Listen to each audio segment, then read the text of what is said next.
नमस्कार शेतकरी बंधूंनो, बऱ्याच जणांचे कमेंट आल्या त्या की आपल्याला जी स्लरी बनवायची तिचे जरा व्यवस्थित क्रमशीर माहितीपूर्ण व्हिडिओ असावा. तर त्यासाठी मी आज आमच्याच इथे माझी धर्मपत्नी किंवा अर्थमंत्री किंवा गृहमंत्री या नावाने मी त्यांना संबोधतो. अनेक जण तिला नानी म्हणून संबोधतात. अशी ही नानी इथे येऊन बसलेली आहे. तर प्रथम आपण गुळाचे पाणी कसं बनवायचं ते पाहूया.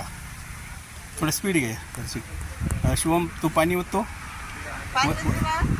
पाणी ओत जरा पटपट हे करायचं. इकडे इकडे इकडे बाळा,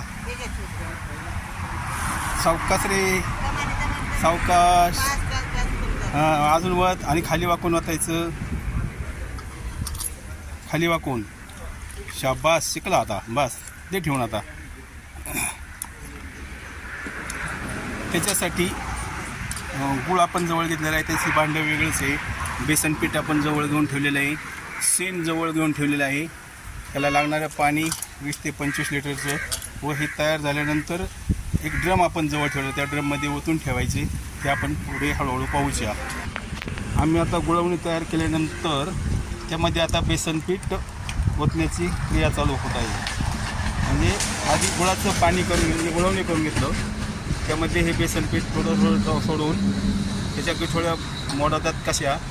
कसं हलवायचं. मोठ्या ड्रममध्ये हे क्रिया घडू शकत नाही, गुळ विरघळवणे वगैरे, म्हणून आपण छोट्या छोट्या ह्याच्यात करून घेतलेलं आहे.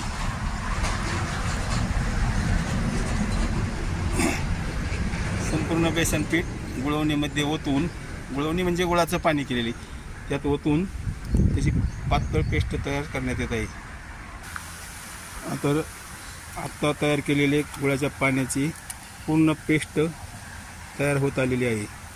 आणि ह्या पेस्टची संपूर्ण जरी पातळ जी पेस्ट तयार होईल ही शेणावर आपण ओतून शेण एकजीवी करणार आहे.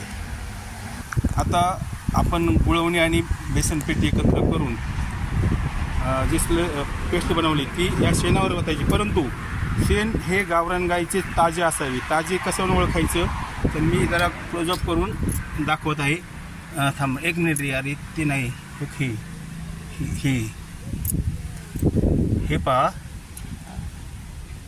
त्याच्यावर जो पांढरा लेअर असतो पातळ, तो लेअर असणं महत्त्वाचं आहे. हे फक्त गावरान गाईच्याच शेणामध्ये घडू शकतं. तर अशा पद्धतीने ताजे शेण आपण या पेस्टमध्ये मिसळणार आहोत.